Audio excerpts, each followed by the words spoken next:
नमस्कार, good news today देख रहे हैं आप। आपके साथ मैं हूं नवजोत रंधावा। शाम के 4 बज चुके हैं। वक्त है हमारे खास कार्यक्रम ये हुई ना बात का।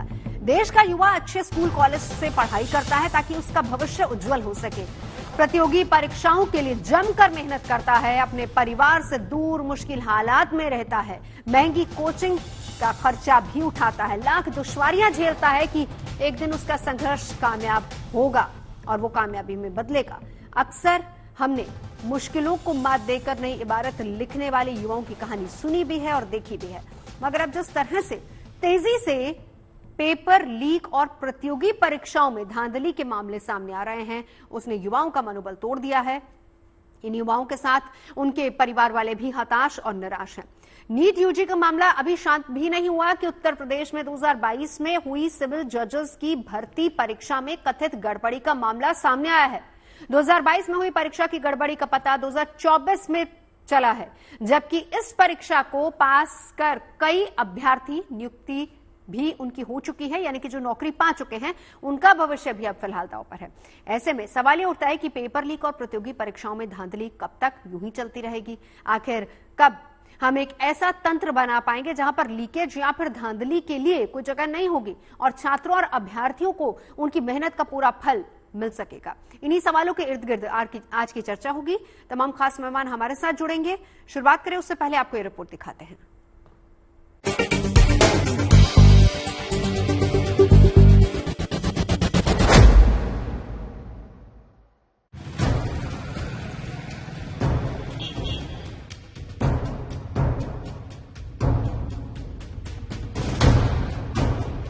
जो परीक्षा 2022 में हुई और जिस पीसीएस जे के रिजल्ट 30 अगस्त 2023 में आए, वो परीक्षा भी फरेब निकली। इसका अंदाजा किसी को नहीं था।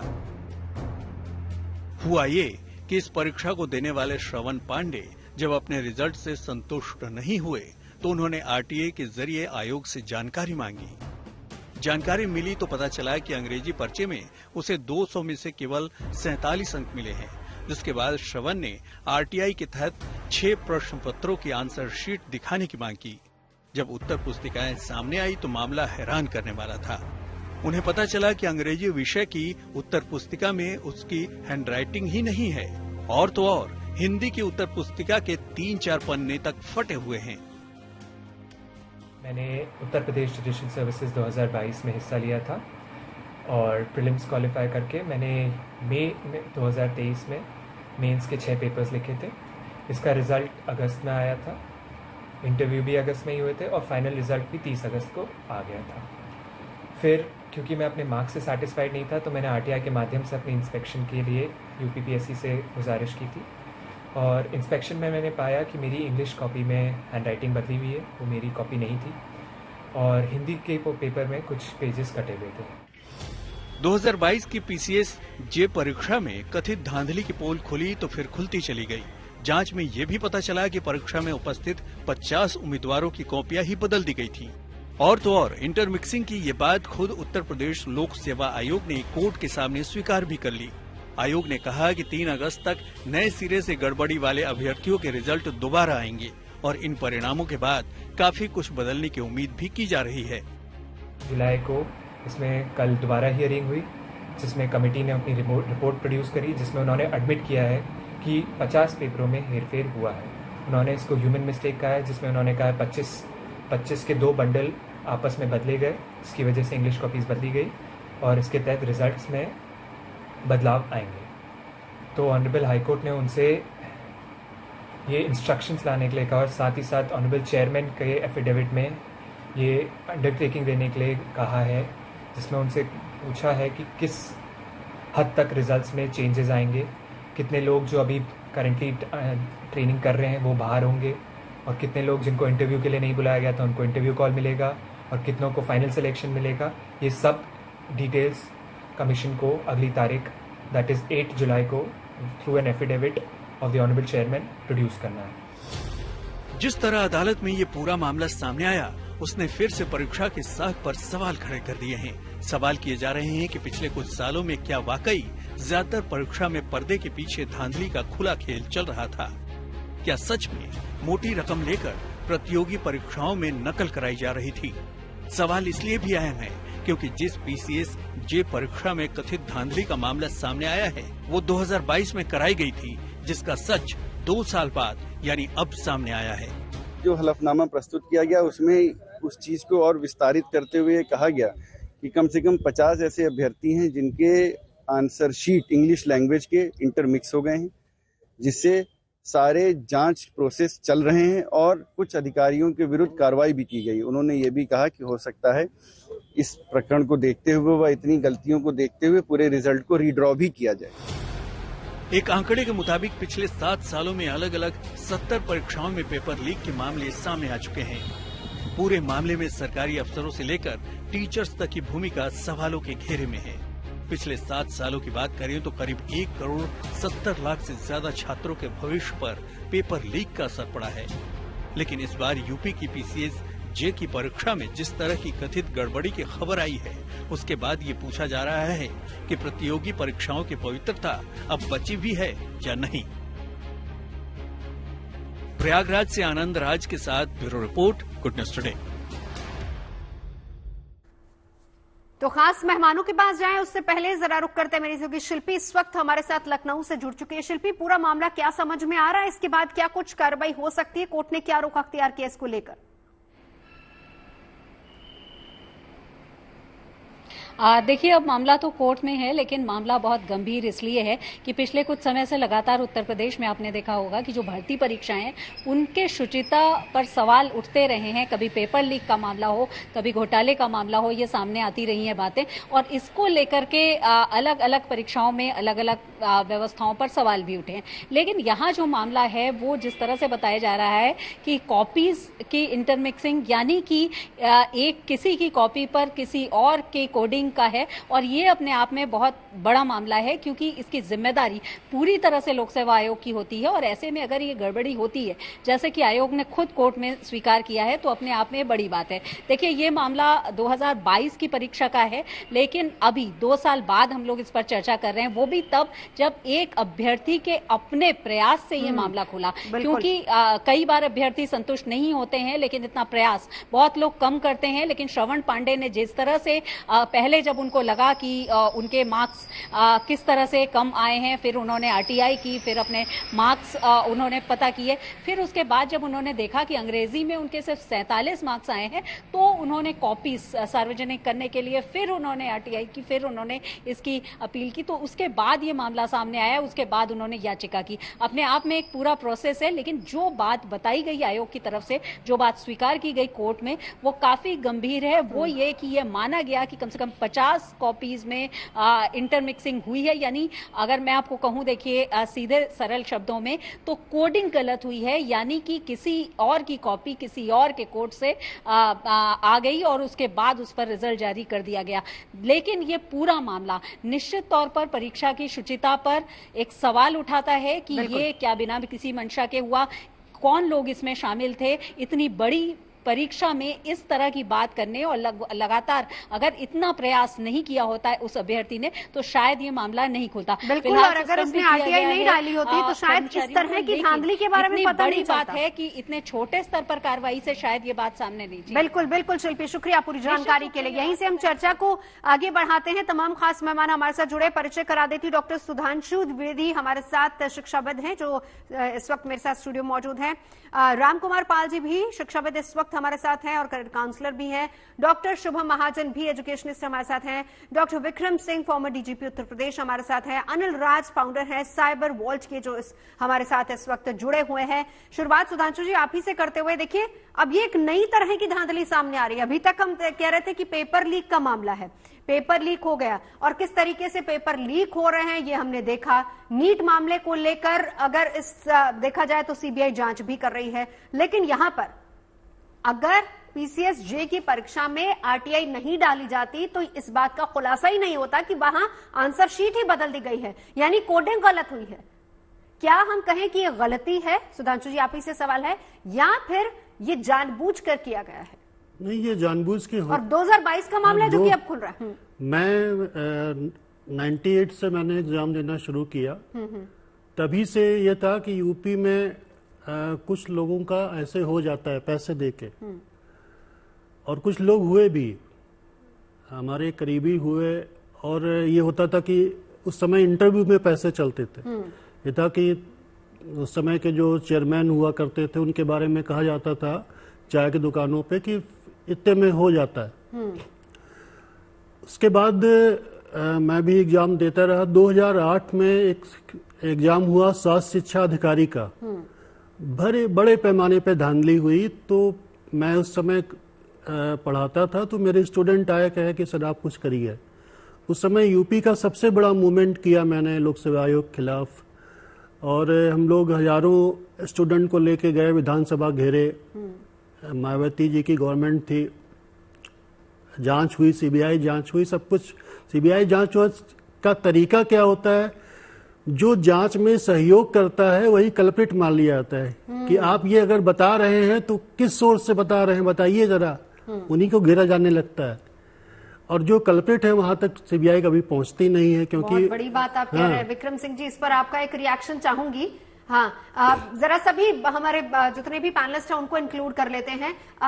राम कुमार जी, अब मैं आपसे जानना चाहूंगी, अभी तक जितनी चर्चाएं हमने आपके साथ की हैं सर, मामला शुरू हुआ था नीट की परीक्षा से, 4 तारीख को रिजल्ट आया था। उसके बाद हालांकि आपका अपडेट यह है कि सीबीआई इस पूरे मामले को लेकर जांच कर रही है, लेकिन यहां पर पीसीएसजे की परीक्षा 22 में परीक्षा होती है, 23 में वो आरटीआई डालता है, और आज इस बात को माना जाता है कि 50 से ज्यादा कॉपियां जो है वो बदल दी गई हैं। सर, ये अलग तरह की धांधली है। देखिए, नमस्कार, पैनल को नमस्कार करता हूँ जी। देखिए, ये इसमें तो कई लोग जॉब पर भी लग चुके हैं, चयनित भी हो चुके हैं, तो इसका रिजल्ट क्या। और भी भैया ने बताया कि बहुत अच्छी बात आप भी थी बताई, सुधांशु जी ने स्वयं उसके ये कल्पित है। और ऐसा होता ही है, जो कुछ अगर कोई कहने जाता था पहले, तो पहले उसकी पूरी डीएनए होती है।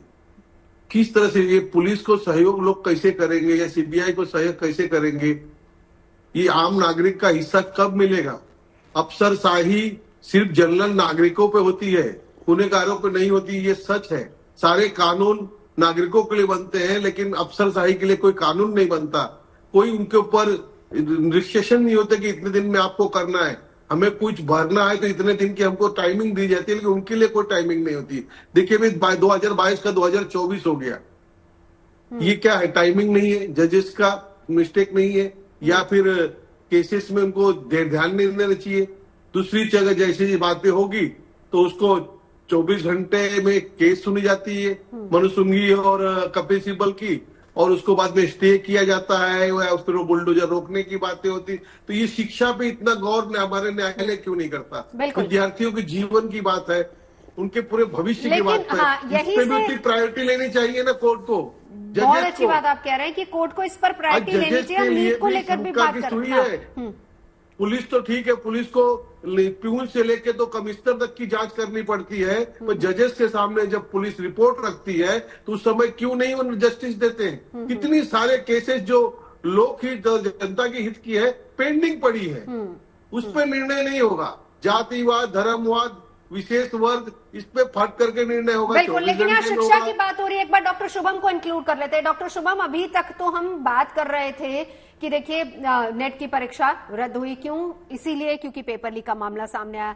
नीट की परीक्षा का मामला इतना बड़ा हो गया कि जांच सीबीआई को दे दी गई, और एनटीए को लेकर भी और उसकी साख को लेकर भी सवाल है। अब यहाँ पर पीसीएसजे की परीक्षा देख लीजिए, जिसमें सबसे बड़ी धांधली, मतलब अलग अलग तरह के तरीके हैं। क्या शिक्षा क्षेत्र में इतनी ज्यादा हम कहें कि करप्शन हो चुकी है कि हर एग्जाम में धांधली होती है?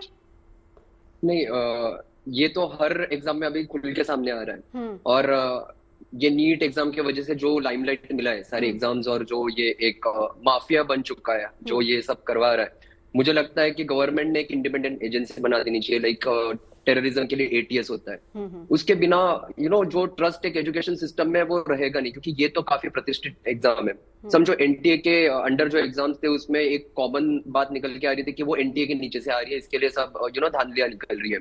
बट अभी ये 2022 का मामला 2024 में खुल रहा है, ये काफी शर्मनाक बात है इंडियन एजुकेशन के लिए आज। मतलब ये तो काफी शॉकिंग है, जो मतलब ये सोच भी नहीं सकते। और पिछले 5 साल के, जबकि अगर वो अभ्यर्थी अगर आरटीआई नहीं डालता तो उसको पता ही नहीं चलता। 47 नंबर आया क्योंकि उसको डाउट हुआ, उसको पता ही नहीं चलता इस बात का कि इस तरीके से आंसर शीट से चेंज कर दी गई है। राइट। लेवल आप मैं तो देखिए बोलता किस लेवल पर हो रही है। पहले पेपर, फिर उसके बाद जब आप एग्जाम देने जाते हैं, फिर आपको कौन सा सेंटर मिल रहा है वहां पर धांधली, फिर आपकी आंसर शीट किस तरीके से चेक होती है, और कुछ तो चेक भी नहीं होती। ऐसी बातें भी सामने आई हैं। काफी नए नए तरीके ढूंढ निकाले हैं। मैं समझता हूँ पिछले 5 सालों में जितनी भी एग्जाम्स हुई है, वो सारे एग्जाम्स का एक ऑडिट होना चाहिए, एक इंडिपेंडेंट कमेटी होनी चाहिए। क्योंकि अगर ये 2022 में हुआ है तो 23 में भी हुआ होगा, 24 में भी हुआ होगा। ये तो हम लोग फॉर श्योर बोल सकते हैं। इम्पॉसिबल है कि एक ही साल में धांधली होगा। तो अभी तो जो लोग लग चुके हैं जॉब के ऊपर, उनको वो नौकरी मिल चुकी है। गवर्नमेंट क्या प्लान कर रही है क्या नहीं, इसका I don't know what is going on. Even with NEET PG for that matter. No, they are planning कि अभी कुछ घंटे पहले पेपर बनेगा। इसका मतलब अभी भी आपको विश्वास नहीं है जो संस्था वो पेपर सेट करने वाली है, कि अभी भी आपको डर है पेपर लीक होने वाला है। तो ऐसे तो एग्जाम्स नहीं होंगे, हर कोई एग्जाम ऐसे नहीं कर सकते आप। तो ये तो समझ के परे है। चलिए चर्चा को आगे बढ़ाएंगे, उससे पहले जरा मैं विक्रम सिंह जी को इंक्लूड कर लेती हूँ। विक्रम सिंह जी, सुधांशु जी ने शुरुआत में एक बात कही और ये बहुत इंपॉर्टेंट है, इसको बारीकी से सर समझाइए। अब नीट का मामला अगर देखा जाए तो सीबीआई जांच की बात हो रही है। इससे पहले भी कई ऐसे मामले हैं जिनकी बड़ी बड़ी जांच एजेंसियों से जांच करवाई गई है। लेकिन इंपॉर्टेंट बात जो सुधांशु जी कहते हैं कि यहां पर जो शख्स वहां पर बात बताने जाता है उसी को कल्प्रिट ठहरा दिया जाता है। तो क्या, मैं स्पेसिफिकली शिक्षा क्षेत्र की बात करूंगी क्योंकि सर कुछ दिन पहले आपके साथ चर्चा हुई भी थी और आपने बताया था कि किस किस लेवल पर धांधलियां होती हैं। क्या शिक्षा क्षेत्र में चाहे कितनी बड़ी जांच एजेंसी से जांच करवा ली जाए, क्या ये क्लीन हो पाएगा? जहां इच्छा शक्ति प्रबल हो वहां पर बिल्कुल क्लीन हो सकता है। अभी आपने सीबीआई के और उनकी इन्वेस्टिगेशन, सीबीआई से बेहतर कोई इन्वेस्टिगेटिंग एजेंसी देश में नहीं है। वो राष्ट्रीय अंतर्राष्ट्रीय स्तर की विवेचनाएं करती है, और ये कह देना कि जो भी सूचना देता है उसी के खिलाफ प्रतिशोधात्मक कार्रवाई होती है, ये बिल्कुल सही नहीं है। सीबीआई 4 लेवल के ऊपर उसका सुपरविजन होता है। एक व्यक्ति हो सकता है कि रोग इन्वेस्टिगेटर हो, लेकिन उसके ऊपर एसपी, डीआईजी, आईजी, एडीजी और डीजी रहते हैं। ये मान लीजिए कि पूरी चेन जो है मिल गई, ऐसा नहीं होता है। सीबीआई की गुणवत्ता का परीक्षण जुडिशियल प्रोसीडिंग्स में भी होता है। लेकिन मैं एक बात जरूर कहूंगा कि इतनी नकल के बाद, और नीट में भी है, लेकिन जिसको कहते हैं कि हम लोग फौज में, मैं तो शिक्षाविद भी हूं और पूर्व पुलिस अधिकारी भी हूं, जब तक सांप का सर काट नहीं दिया जाता है तब तक हमको संतोष से नहीं बैठना चाहिए। सर यहाँ तो बहुत सारे सांप है, किस किस लेवल पर करेंगे? विक्रम सिंह जी, अब यहाँ पर यही से शुरू करते हैं, यही बात मैं कह रही थी। देखिए, सबसे पहले पेपर बना, पेपर लीक हुआ, उसके बाद आप अपना मनपसंद सेंटर चूज कर सकते हैं। उसके बाद सेंटर में नकल को भी आपको रोकना है, ये भी एक बड़ी चुनौती है। उसके बाद पेपर चेकिंग के लिए कहा जा रहा है और वहां पर कैसे लोग बैठे जो चेक कर रहे हैं। लास्ट में बात ये आती है कि आपको अंक कैसे मिलते हैं। जैसा कि अगर हम पीसीएसजे की परीक्षा करें, इसमें बात ये आ रही है कि कोडिंग गलत हो गई। अब वो गलत हो गई या गलत कर दी गई, किस किस लेवल पर सर चेंज करने की जरूरत है? नवजोत जी, पूरा ओवरहॉल होना चाहिए सिस्टम। और जो पीसीएसजे की बात आप कर रही हैं, यूपी पब्लिक सर्विस कमीशन से ऊपर केवल यूपीएससी बचता है। उसके बाद क्या हम संयुक्त राष्ट्र से अपनी परीक्षाएं कराएंगे? और यहां पर भी अगर धांधली हो गई, और धांधली हुई नहीं, कराई गई सुनियोजित तरीके से, आपराधिक षड्यंत्र, क्रिमिनल कॉन्स्पिरेसी से, जो एग्जामिनेशन इंचार्ज था, सेंटर इंचार्ज, वो कंट्रोलर ऑफ एग्जामिनेशन, वो सोची समझी एक सुनियोजित कॉन्स्पिरेसी के तहत उन्होंने नकल का ताना बाना बनाया। जो कैंडिडेट्स थे उनकी सीटिंग अरेंजमेंट प्लान तरीके से करवाई गई, कॉपीज प्लान तरीके से घालमेल किया गया, रिजल्ट पे पूरा घालमेल किया गया। और हम जब आते हैं इन्वेस्टिगेशन के एंड पे, क्या हमने चल अचल संपत्ति कुर्क की? हमने गैंगस्टर एक्ट तक में गिरफ्तारियां की, लेकिन चल अचल संपत्ति हमने स्पर्श नहीं की, क्योंकि वो बड़ा दर्द हो रहा है। क्योंकि हमें लगता है कि वो इन्वेस्टिगेशन अंततोगत्वा कहीं कॉम्प्रोमाइज तो नहीं हो गया, जिसको हम कह रहे हैं कि सांप का गला अगर आपने नहीं काटा और सांप को मटिया मेट नहीं किया तो आप वाकई गंभीर नहीं है। आप फर्ज अदायगी पूरी कर रहे हैं, हाथी के दांत खाने के और दिखाने के और। तो दिखावटी काम आपने पूरा कर लिया, 6 गिरफ्तारी कर ली, 10 लाख रुपए बरामद कर लिए, लोगों के इकबालिया बयान सुना दिए। लेकिन अंततोगत्वा अगर एंड प्रोडक्ट ये है कि नकल दिन दूने रात चौगनी एक फलता फूलता उद्योग दिखाई पड़ रहा है, जाहिर है एसटीएफ भी फेल है, सीबीआई भी फेल है और आप भी फेल हैं। और मैं तो ये कहता हूं कि एक दफा आप निर्णय कर ले कमर कस के, इनको मिट्टी में मिला देना है। जो कंट्रोलर एग्जामिनेशन है, जो ऑफिसर्स इंचार्ज हैं, वो भी जेल जाएं, उनको अनुच्छेद 311 के अंतर्गत बर्खास्त करें और इनकी चल अचल संपत्ति कुर्क कर ले। ये कोई रॉकेट साइंस तो नहीं है, लेकिन हमने किया नहीं है। और जब नहीं किया तो हमने एक तरीके से लाल दवा लगाई कैंसर में, जो कि बिल्कुल ही उपयुक्त थी। वहां पर आपको सर्जरी की जरूरत थी, बाईपास सर्जरी होनी चाहिए थी, वो न करके हमने केवल लाल दवा लगाकर बाईपास सर्जरी की आप कह रहे हैं की जरूरत है। हाँ सुधांशु जी बताइए। विक्रम जी, आप डीजीपी रहे हैं, सांप के सर की बात करते हैं। बहुत सारे ऐसे सांप आपके जमाने में थे जो आप चाहते हुए भी उनका सर कलम नहीं कर पाए, इसका क्या होगा? ये आपकी गलत फहमी है। मेरे सामने जो आया वो सब शहीद हो गए, सब मार दिए गए। क्योंकि जो भी मिसाल आपको दे, कितनों की मिसाल मैं दूं, आप जरा इतिहास में जाइए और ऐसे ही राष्ट्रपति के 4 अलंकरण नहीं मिल जाते हैं, गिनीज बुक ऑफ रिकॉर्ड में नाम नहीं आ जाता है। मैंने इसकी परवाह नहीं कि कौन किसका साला है, कौन किसका बहनोई है, जो सामने आया मौका दिया सेवा का। ऐसी भरपूर सेवा वो लोग आपके जमाने में भी थे। नहीं, आप बता दें कि हमारे टाइम में कोई नकल ऐसी हुई हो जैसी आज हो रही हो, एक मिसाल बता दें तो मैं लोक सेवा आयोग उत्तर प्रदेश आपके जमाने में भी था, और आप भी जानते थे। जब चाय की दुकानों पे लोग जानते थे कि कौन लोग करा रहे हैं, तो आप भी जानते रहे होंगे। अगर संगठित मेरे टाइम में कोई संगठित इस तरह से नकल हुई हो तो बता दे, और उसको प्रसाद न मिला हो, ये बता दे हमें। एसटीएफ का गठन इसीलिए हुआ था। मूल समस्या ये है, मैं आपके ऊपर नहीं कह रहा हूं, मैं एक सिस्टम की बात कर रहा हूं कि आप विवश रहते हैं, आप कर ही नहीं सकते हैं। वही बात है, उन्होंने नियत की बात की। क्या पुलिस प्रशासन विवश होता है? मैं इस पर लूंगी, विक्रम सिंह जी आपका जवाब लूंगी इस पर। एक बार जरा हमारे साथ साइबर एक्सपर्ट भी मौजूद हैं, हम उनसे भी बात कर ले। अनिल जी देखिए, ये सारी चर्चा हम कर रहे हैं और ऐसा नहीं है कि जैसा सुधांशु जी भी कह रहे हैं कि आज ही से पेपर लीक के मामले शुरू हुए हैं, कई सालों से हम देखते आ रहे हैं। लेकिन 20 साल से चल रहा है, 20 साल से। लेकिन अब और इजी हो गया सर, इसको भी समझाइए। अब तो इतना इजी हो गया है कि एक क्लिक में आप पेपर, अगर आप उत्तर में बैठे हैं तो आप दक्षिण में आराम से उस पेपर को फॉरवर्ड कर सकते हैं। तो ऐसे में साइबर सिक्योरिटी के भी इश्यूज और मामले बहुत ज्यादा होते हैं। क्योंकि आप अगर नीट की बात कर लीजिए, टेलीग्राम की बात आ रही कि उस पर ये पूरा पेपर लीक हुआ था। अब और इजी हो गया है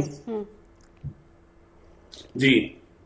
तो सबसे सारे पैनलिस्ट को मेरा नमस्कार है। मैं ये मानता हूं कि जैसे डिजिटलाइजेशन हो रहा है, हर एक टेक्नोलॉजी में हम लोग डिजिटल जा रहे हैं, इंटरनेट पे जा रहे हैं, तो हमें इंटरनेट पे सिक्योरिटी को भी ध्यान में रखना होगा। एक प्रोसेस ही चलाना सिर्फ जरूरी नहीं है कि हमने ये प्रोसेस ऑनलाइन कर दिया और दैट्स इट, इतना ही काफी नहीं होता है। तो बहुत सारे मल्टीपल प्रोटोकॉल्स हैं, जो प्रोसेस है, अगर हम इम्प्लीमेंट करें अपने एग्जाम पैटर्न में, तो शायद हम कहीं ना कहीं इससे हम बच सकते हैं। तो मैंने कुछ लिस्ट डाउन किया था प्रोसेस, जैसे कि मैं वन बाय आता हूँ।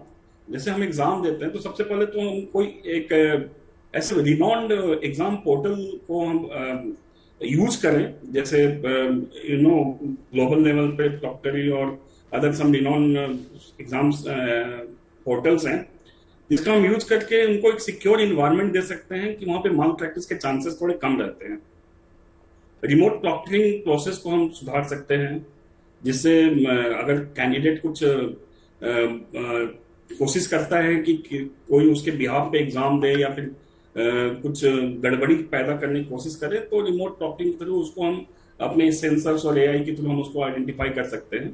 क्वेश्चन पैटर्न को रैंडम हम यूज कर सकते हैं। रैंडम क्वेश्चन, हर एक सेट का एक रैंडम क्वेश्चन अरेंज करके हम डिफरेंट कैंडिडेट को डिफरेंट पैटर्न हम दे सकते हैं, एक पैटर्न पे क्वेश्चंस ना रहे। और इंक्रिप्शन प्रोटोकॉल्स लाइक जो सिक्योर होते हैं उनका यूज करें, तो शायद कहीं ना कहीं हम इन सब चीजों से बच जाएंगे। बिल्कुल। टाइम लिमिट्स का ध्यान रखिए। अगर कोई कैंडिडेट कुछ गड़बड़ी करने की कोशिश कर रहा है, ज्यादा टाइम लग रहा है, उसको एक क्वेश्चन में ज्यादा टाइम लग रहा है, तो उसके बिहेवियर को एनालाइज करके हम उसके एग्जाम को वहां पे स्टॉप कर सकते हैं। और उसके बाद हम मॉनिटरिंग फैसिलिटीज भी हम कर सकते हैं, जैसे कि एग्जाम जब रियल टाइम पे चल रहे हैं और एग्जाम होने के बाद का डेटा जो है हमारे पास, तो रियल टाइम मॉनिटरिंग भी एक प्रोसेस है जो हम देख सकते हैं। और पोस्ट डेटा एनालिसिस करके हम ये आइडेंटिफाई कर सकते हैं कि इसके एग्जाम जो बंदे ने एग्जाम दिया है उसमें कुछ गड़बड़ी तो नहीं है। बिल्कुल। चर्चा हम कर रहे हैं पेपर लीक मामले को लेकर। आए दिन नए नए मामले सामने आ रहे हैं और आज फिलहाल पीसीएसजे की परीक्षा को लेकर मामला सामने आया, जिसमें एक शख्स ने आरटीआई लगाई और उसको पता चला कि पेपर चेकिंग के दौरान आंसर शीट्स बदल दी गई। ये एक मामला। इससे पहले नीट और नेट के कई ऐसे मामले और कई पेपर लीक के मामले सामने आ चुके हैं और इसी पर हम चर्चा लगातार कर रहे हैं। खास मेहमान लगातार हमारे साथ जुड़े हुए हैं। सुधांशु जी, सिर्फ यहीं तक मामला नहीं रह जाता। देखिए, एक बच्चे की मेहनत होती है, पढ़ाई करता है, उसके बाद पूरा परिवार उनके साथ लगा होता है और कई दूर दराज के तो ऐसे लोग और ऐसे बच्चे भी होते हैं जो पैसा किसी से उधार लेकर जाते हैं और फिर उसके बाद इस तरह का रिजल्ट आए या फिर वो धांधली में फंस जाए तो सब कुछ बर्बाद एक तरीके से। सुधांशु जी। ये बहुत महत्वपूर्ण मुद्दा है। हेलमेट नहीं पहनते तो सरकार जुर्माना ले लेती है और सरकार की कमजोरी से अगर परीक्षा खत्म हो रही है, उसका अटेम्प्ट खत्म हो रहा है, उसका पैसा खराब हो रहा है, उसकी मेहनत खराब हो रही है, उसका कोई जुर्माना नहीं, कोई मुआवजा नहीं, कम से कम आप उनका अटेम्प्ट बढ़ा दीजिए, उनको फॉर्म भरने के लिए फ्री कर दीजिए, उनको कुछ मुआवजा दीजिए। वो हजार किलोमीटर से लोग एग्जाम देने जाते हैं, कोई वो सबके पास इतना पैसा नहीं है कि वो बार बार भी एग्जाम दें। तो इसके लिए भी होना चाहिए, जो नई व्यवस्था आ रही है उसमें ये भी प्रोविजन होना ही चाहिए कि अगर इस तरह की कोई घटना हुई है तो प्रतियोगियों को राहत दी जाएगी और उनको मुआवजा दिया जाएगा। बिल्कुल। केवल राम कुमार जी, एक बार राम कुमार जी को इंक्लूड कर लें।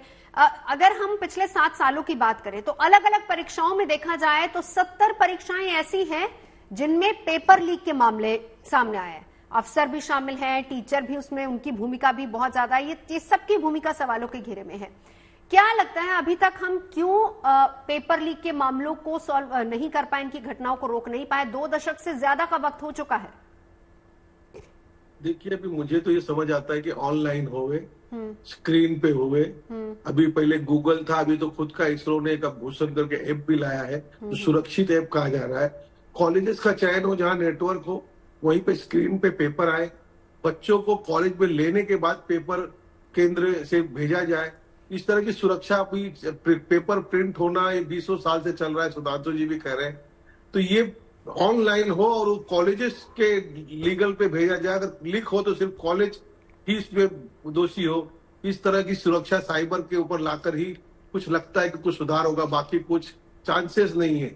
कोई भी बहुत सारी बातें करने में कोई अंतर नहीं है, लेकिन मैं पहले ये कहना चाह रहा था कि जस्टिस ऐसे मामलों में फास्ट होना चाहिए जैसे दूसरों में होता है। यही मेरी एक गुजारिश रहेगी। अगर ये आवाज जजों तक पहुंचती है, विद्यार्थियों के लिए तो, युवाओं के लिए तो खास इस तरह का प्रयास होना चाहिए। अन्य जगह हुआ है तो इसमें भी न्याय मिले।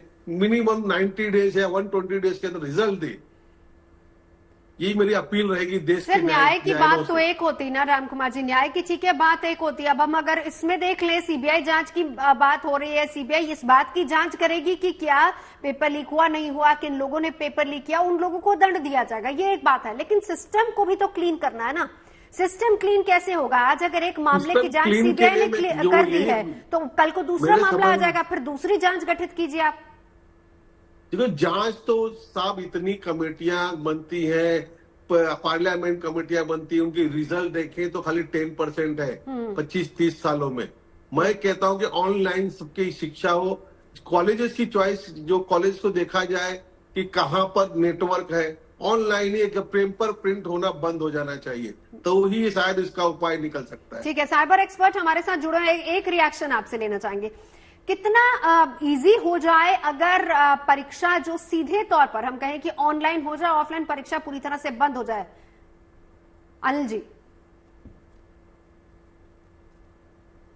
का फायदा ये होगा कि हम लोग जो सिक्योरिटी पैरामीटर्स हैं हमारे जो वो हम इंप्लीमेंट करेंगे तो इजी भी होगा।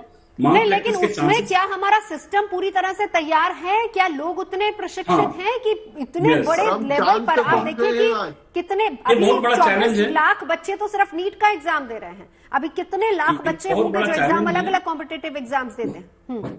जी अनिल जी, समझाइए। चांद पे पहुंच गए हैं, खुद का गूगल के जमाने भूषण ऐप आ चुका है इस टाइम पे।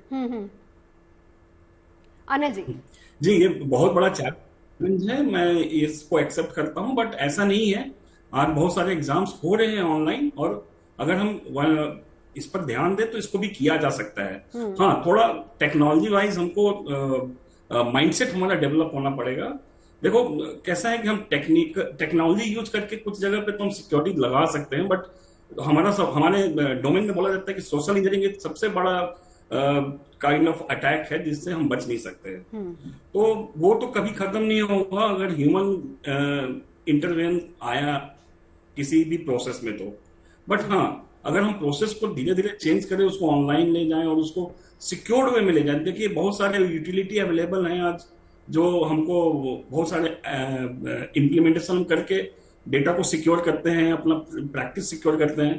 तो थोड़ा एक्सपेंसिव है, बट हाँ लॉन्ग टर्म के लिए इट्स वेरी गुड। ठीक है, एक बार विक्रम सिंह जी का रिएक्शन भी इस पर लेना चाहूंगी। विक्रम सिंह जी, जो पिछले हम 7 सालों की बात कर रहे हैं, देखिए 70 लाख बच्चे प्रभावित हुए हैं इससे, उन पर असर हुआ है इसमें। तो अगर पूरा सिस्टम ऑनलाइन कर दिया जाता है तो क्या हम मान सकते हैं कि सिक्योरिटी और पारदर्शिता लाई जा सकती है इस पूरे सिस्टम में?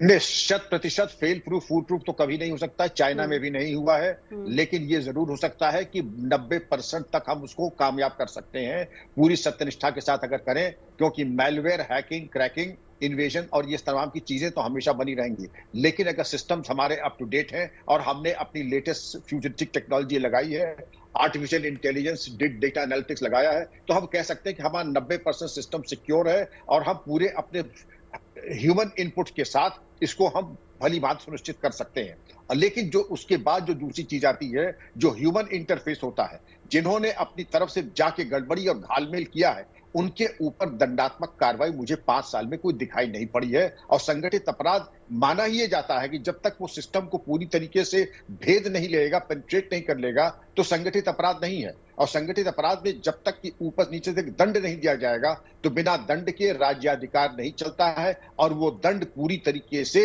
विलुप्त दिखाई पड़ रहा है। और इसीलिए एक के बाद एक नए कांड होते दिखाई पड़ रहे हैं। डॉक्टर शुभम, आपकी राय इस पर क्या है? जी, जैसे कि एक पैनल ने बोला कि मतलब हम लोग ऑनलाइन एग्जाम की तरफ जाएंगे तो 90% इशू को सॉल्व कर सकते हैं। काफी कुछ मुद्दे हैं जो ऑनलाइन में भी आते हैं, जो एग्जाम्स में इस साल भी दिखे हैं हमें, जैसे परसेंटाइल कैसे मिल रहा है, मार्क्स के साथ परसेंटाइल कैसे मैच कर रहे हैं, इसका उन्होंने पारदर्शिता दिखाई नहीं है।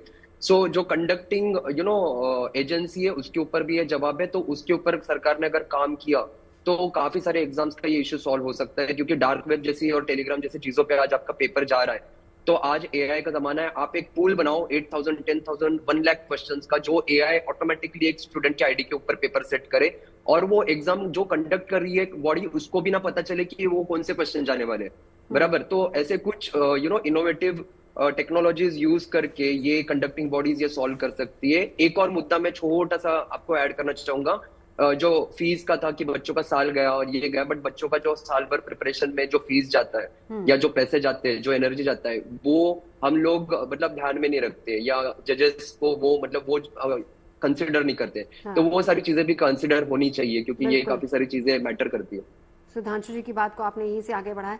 लेकिन सुधांशु जी, आप तो इस क्षेत्र में बहुत समय से हैं, 2 दशक से ज्यादा का वक्त आप एक मुहिम भी चला रहे हैं कि किस तरीके से पारदर्शिता बरती जानी चाहिए, पेपर लीक नहीं होने चाहिए, और आपने कहा कि आपने बहुत सारे ऐसे प्रोटेस्ट भी किए हैं। क्यों अभी तक सिस्टम क्लीन नहीं हो पाया? देखिए 2 चीजें हैं, जांच कमेटियां बैठती हैं, जांच हर लेवल पर होती है, सीबीआई जांच कर रही है, ये तो बहुत अच्छी बात है, अब इससे ज्यादा आप कहां से जांच करा लीजिएगा। लेकिन जांच एक जगह होती है, क्या वो जांच पूरे सिस्टम को क्लीन कर पाती है या नहीं कर पाती? और दूसरी तरफ आज भी एक पेपर की जांच हुई, ठीक है, वो जांच बंद हो गई, अब अगला पेपर आ रहा है, तो चलिए अगले पेपर में फिर वही चीजें सामने आती हैं। देखिए, जांच कोई उसका वो नहीं है। देश में 70 साल से जांचें हो रही हैं, कितना सिस्टम क्लीन हो गया आप जानते हैं। ये तो हमें जैसे तकनीक के वजह से गड़बड़ियां ज्यादा हुई हैं इधर। तकनीक की वजह से ब्लूटूथ तकनीक है, यहीं से पेपर आप पूरे देश में आउट कर दीजिए, और लेकिन तकनीक ही इसको खत्म कर सकती है। जैसे साइबर एक्सपर्ट ने बताया, अब ये ऑनलाइन एग्जाम एक तरीका हो सकता है, लेकिन क्या हमारे देश में इतने संसाधन हैं अभी उत्तर प्रदेश में खासकर? अभी नेट का एग्जाम ऑफलाइन इस बार हुआ था, और वही बच्चों की डिमांड थी कि उसको ऑनलाइन क्यों नहीं किया गया। पिछले साल वो ऑनलाइन हुआ था और फिर वही कैंसिल हो गया। अब 60 लाख अगर लोग सिपाही की भर्ती में एग्जाम देंगे, तो क्या हमारा तंत्र सक्षम है कि वो ऑनलाइन एग्जाम कर पाए? या मेंस का एग्जाम कैसे आप ऑनलाइन लेंगे। हाँ राम कुमार जी, आती हूँ आपके पास। सुधांशु जी बात पूरी कर लें। तो बहुत सारी ऐसी दिक्कतें हैं ऑनलाइन एग्जाम में, लेकिन अंततः अगर आप पूरा सोचिए तो तकनीक ही इसको सिक्योर कर सकती है। दंड और ये सब सारी चीजें, बाकी चीजें तो सब दूसरी चीजें सेकंड लाइन पे। प्राथमिकता हमारी होनी चाहिए कि तकनीक को सेफ बना के। सरकार ने अभी फिलहाल जो हाल फिलहाल में पेपर लीक हुए हैं, योगी सरकार की तरफ से ये कहा गया कि अगर कोई पेपर लीक में पाया जाएगा तो सख्त से सख्त कार्रवाई उन पर होगी और बहुत कानून बदलने को लेकर भी बात कर। मौत की सजाएं दी गई, क्या हत्याएं रुक गई, वो तो एक दूसरा तरीका है। वो एक सिस्टम अपना काम करता रहेगा और ये पेपर लीक वाले या इस तरह के बहुत सारे अपराध करने वाले चलते रहेंगे। उनको आप रोक नहीं पाएंगे, क्योंकि अपराधी मानसिकता को खत्म करना या इस तरह की मानसिकता को खत्म करना एक अलग इशू है। ये चलता रहेगा। हमें ये देखना होगा कि कैसे हम इस सिस्टम को, परीक्षा के सिस्टम को फुल प्रूफ कर सकते हैं। तकनीक ने ये समस्या पैदा की है और तकनीक ही इसको दूर करेगी। बाकी तो चलता रहेगा, कानून अपना शासन चलेगा। जब नहीं थी तब भी तो मैनुअली, चाहे तब भी होता था, बात कर ले, चाहे हम पेपर लीक तब भी होता था, लेकिन तब ऑप्शन नहीं था। अब हमारे पास ऑप्शन है। अब हमें, जैसे साइबर एक्सपर्ट्स कह रहे हैं कि आप ऑनलाइन एग्जाम कराइए, तो इतनी व्यवस्था कर दीजिए कि ऑनलाइन एग्जाम हम करा सकें। और बहुत से एग्जाम ऑनलाइन हो भी रहे हैं। एक बार राम कुमार जी को इंक्लूड कर लेते। जी देखिए, पहले तकनीक नहीं थी। अभी अगर गूगल के ऊपर निर्भर होते तो खतरा था।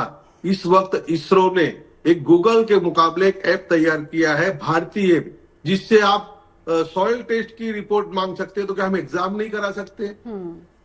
सुधांशु जी, ये हो सकता है, पॉसिबल है। अभी भी इसरो ने उसका किया। तो भारतीय ऐप पर भरोसा कर उस पर ये काम करना चाहिए। मेरी ऐसी एक अपील रहेगी और इस सुझाव को केंद्र शासित सरकार करे, इसको इसरो को शामिल करे। इसरो ने एक नया ऐप लाया गूगल के मुकाबले। अगर गूगल होता तो खतरा होता। गूगल के मुकाबले एक ऐप भूषण ऐप है जो भारतीय ऐप है, प्योरली है। उसमें सॉइल टेस्ट ये वगैरह सब कुछ बताने की बातें चली है। तो उसको अगर यूज करेंगे तो शायद 90% काम हो सकता है। क्या सारा, डॉक्टर शुभा आपसे बात करना चाहूंगी, क्या अगर पूरा सिस्टम और पूरा हर एग्जाम, हर कॉम्पिटिटिव एग्जाम अगर ऑनलाइन हो जाए तो क्या हम उम्मीद कर सकते हैं कि ये पारदर्शिता के साथ होगा? जी, जैसे मैंने पहले भी बोला कि पूरी तरीके से तो हम लोग उम्मीद नहीं कर सकते, क्योंकि कंडक्टिंग बॉडी के ऊपर भी काफी कुछ डिपेंडेंट होता है, जैसे percentile mapping and all other factors, paper leak and all. But जो मेंस जैसे परीक्षा है जिसमें एक विद्यार्थी को लिखना पड़ता है, they have to write answers, वो आप ऑनलाइन नहीं करा सकते। तो आपको जो रूट प्रॉब्लम है कि एक करप्शन आ चुका है ये पूरे सिस्टम में, और वो करप्शन पूरे एजुकेशन सिस्टम को खाया जा रहा है, पहले तो वो इशू को सॉल्व करना पड़ेगा। उसके बाद में कंडक्ट कैसे करना है एग्जाम, कैसे नहीं करना है, क्योंकि जिसको धांधली करना है आप ऑनलाइन करा दीजिए, ऑफलाइन करा दीजिए, करते रहेगा। भले ही वो थोड़ा कम हो जाएगा, बट वो 10% भी काफी मैटर करता है इंडिया में। आज के डेट में कोई डॉक्टर बन रहा है तो 10% भी अगर कोई गलत डॉक्टर बन जाता है तो फर्क तो पड़ेगा। तो रादर देन वो भी कर सकते, वो तो करना ही है ऑनलाइन, बट उसके साथ में जो रूट प्रॉब्लम है उसको सबसे पहले एड्रेस करना पड़ेगा। बिल्कुल। विक्रम सिंह जी, आपकी राय क्या है इसको लेकर? मेरी राय ये है कि इंटरनेशनल बेस्ट प्रैक्टिसेस हैं और उन इंटरनेशनल बेस्ट प्रैक्टिसेस की जो इंग्रेडिएंट्स हैं उसको हम इंप्लीमेंट कर सकते हैं। कोई बड़ी चीज नहीं है।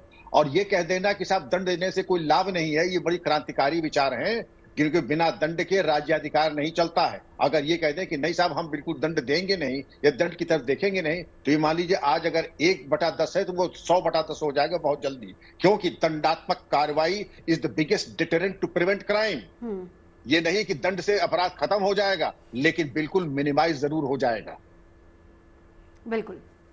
अमित जी, ये बताइए कि 70 लाख अगर मैं देखूं तो अप्रोक्सीमेट बच्चे हैं जो कि एग्जाम देते हैं। हर एक एग्जाम अलग अलग फील्ड का एग्जाम की अगर बात की जाए, कितना बड़ा चैलेंज है, या फिर हम कहें कि कितना इजी है अगर पूरे एग्जामिनेशन को ऑनलाइन शिफ्ट कर दिया जाता है? तो देखिए, ऑनलाइन शिफ्ट किया जा सकता है, हमें कहीं ना कहीं पहल करनी पड़ेगी।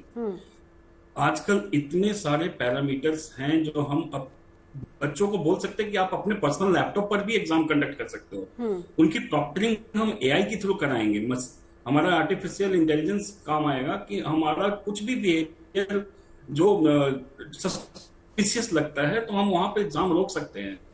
जरूरी नहीं कि हमको इंफ्रास्ट्रक्चर एकदम से 60 लाख 70 लाख बच्चों के लिए एक इंफ्रा हमको डेवलप करके एग्जाम करवाए, हम उनको घर बैठे भी एग्जाम करवा सकते हैं। और उसके अंदर बहुत सारी चीजें हैं जो अगर इम्प्लीमेंट किया जाए तो धीरे धीरे इससे हम ओवरकम कर सकते हैं प्रॉब्लम को। और इसका एक फायदा ये है कि हम ट्रैक कर सकते हैं, अगर किसी ने माल प्रैक्टिस की है या किसी ने गड़बड़ी करने की कोशिश की है तो वी कैन ट्रैक। ठीक है, एडवांटेज तो है, बट मैं समझता हूं कि काफी वॉल्यूम काफी ज्यादा है, प्रॉब्लम होगी स्टार्टिंग में, बट कहीं ना कहीं हमें पहल करना पड़ेगा। कितना वक्त इसको लग सकता है अगर हम पूरी तरीके से इस पर डिपेंड होते हैं तो? जी, इम्प्लीमेंटेशन वक्त का तो ऐसा कुछ बोलूं जी, इम्प्लीमेंटेशन में डिपेंड करता है कि अगर गवर्नमेंट अपने कुछ सेलेक्टेड सेंटर्स में या फिर कॉलेजेस में या फिर लैब्स में कहीं पे करवाती है तो डिपेंड्स कि उनका इंफ्रा कितना रेडी है। हाँ, टाइम लगेगा, इसमें इतना आसान नहीं होगा, क्योंकि हमने कभी जब भी हमारे पास जैसे सपोज अभी हम डिजिटल पेमेंट हम यूज कर रहे हैं तो आज भी हमारे बहुत सारे यूजर्स आज भी यूज नहीं कर रहे हैं, तो उनको अवेयरनेस और एजुकेट करने का एक जो है प्रोसेस, उसमें टाइम तो लगेगा और धीरे धीरे ये चीजें होंगी, बट हमको कहीं ना कहीं स्टार्ट करना पड़ेगा, छोटे छोटे एग्जाम ऑनलाइन। एक आखिरी सवाल सुधांशु जी, क्या हम उम्मीद कर सकते हैं कि सिस्टम क्लीन होगा? नहीं, बिल्कुल उम्मीद तो करेंगे ही, धीरे धीरे चीजें सब सही होंगी। तकनीक ने बहुत सारे सुधार किए हैं, तकनीक ही इसको सुधारेगी। हम आदमी के सही होने की आशा नहीं करते हैं कि बिल्कुल सही हो जाएगा, सब राम राज आ जाएगा, लेकिन दंड देके तकनीक सुधार के हम चीजें सही कर सकते हैं और सही भी होंगी। बिल्कुल 100% कर सकते हैं। उदाहरण देता हूं कि जैसे उबर गाड़ियां कितनी चलती है, लाखों चलती है ना, कैसी चलती है। गूगल के अभी विश्वास इसके लिए ज्यादा हो रहा है कि गूगल के मुकाबले इसरो ने खुद का भारत का ऐप तैयार किया, इसलिए विश्वास हो रहा है कि इसमें लीकेज के मामले कम हो गए। और कॉलेजेस को देखा जाए जहाँ नेटवर्क वहां पे परीक्षा ले 100% अच्छा रिजल्ट आएगा। बिल्कुल जी। डॉक्टर सुधांशु जी, हम जो सोल्यूशन दे रहे हैं राम कुमार जी, बहुत बढ़िया है कि एक ऐसा सिस्टम, ऐसा ऐप, जब सब कुछ तकनीक पे चल रहा है, पूरी दुनिया चल रही है, तो हम एक ऐसी छोटी सी तकनीक नहीं बना सकते कि हमारी एग्जाम्स करा लिए जाएं। तो इतना बड़ा अमला है हमारे पास वैज्ञानिकों का। रिएक्शन इस पर ले लेते हैं। जी डेफिनेटली, अगर मन साफ हो और सब ठान ले तो डेफिनेटली पूरा सिस्टम हम लोग चेंज कर सकते हैं। सबसे पहले तो ठानना पड़ेगा कि चेंज करना है, और तकनीक के साथ में आज हमारे देश के कितने लोग बड़े बड़ी कंपनियां चला रहे हैं बाहर, तो ये चीज तो मतलब चेंज करना इज नॉट दैट डिफिकल्ट। ठीक है, भले टाइम लगेगा। डॉक्टर विक्रम सिंह जी से।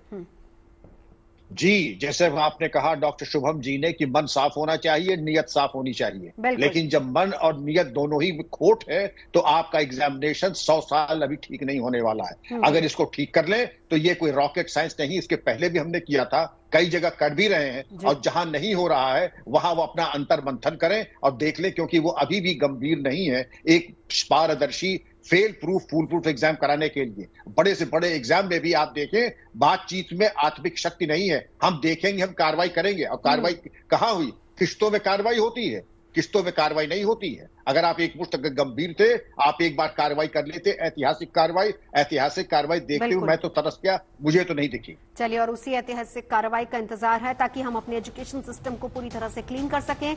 आप तमाम खास मेहमान हमारे साथ आए, चर्चा के लिए बहुत बहुत शुक्रिया।